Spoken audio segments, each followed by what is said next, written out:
കൊല്ലത്തെ പൂരം നമ്മൾ ഗംഭീരമായിട്ട് ആഘോഷിക്കാൻ തുടങ്ങിയിരിക്കുകയാണ്. നമ്മുടെ 96 ദേശം വാണരുന്നുള്ള നമ്മുടെ ദേവിയാണ് നമ്മുടെ ആര്യങ്കാവിലമ്മ. എല്ലാ ജനങ്ങൾക്കും എന്നും സൗഖ്യ സന്തോഷവും ഉണ്ടാക്കാൻ നമ്മൾ ഭഗവതി എന്നും പ്രാർത്ഥിച്ചുകൊണ്ടിരിക്കുന്നു. നമ്മുടെ കവളപ്പാറ പൂരത്തിൻ്റെ പ്രത്യേകത എന്താണെന്ന് വെച്ചാൽ ഇവിടെ ആനയില്ല.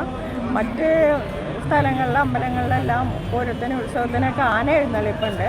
ഇവിടെ ഭഗവതിക്ക് ആനയെ കണ്ട് പേടിച്ചു ഭഗവതി എന്നാണ് പറയണത്. അതുകൊണ്ട് ഇവിടെ പൊയ്ക്കുതിരകളാണ്.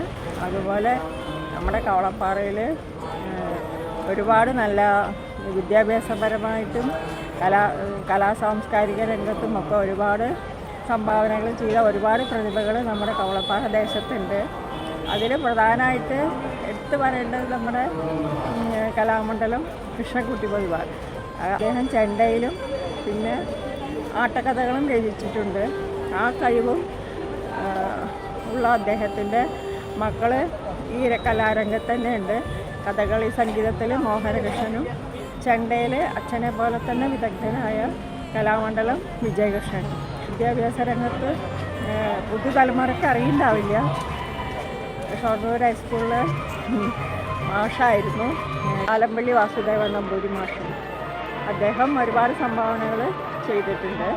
അതുമാതിരി നമ്മുടെ വാണിയങ്ങൾക്ക് പ്രവർത്തിക്കുന്ന ഹോസ്പിറ്റൽ യശസ്വരീനായ കൃഷ്ണദാസ് അവറുകളുടെയാണ്.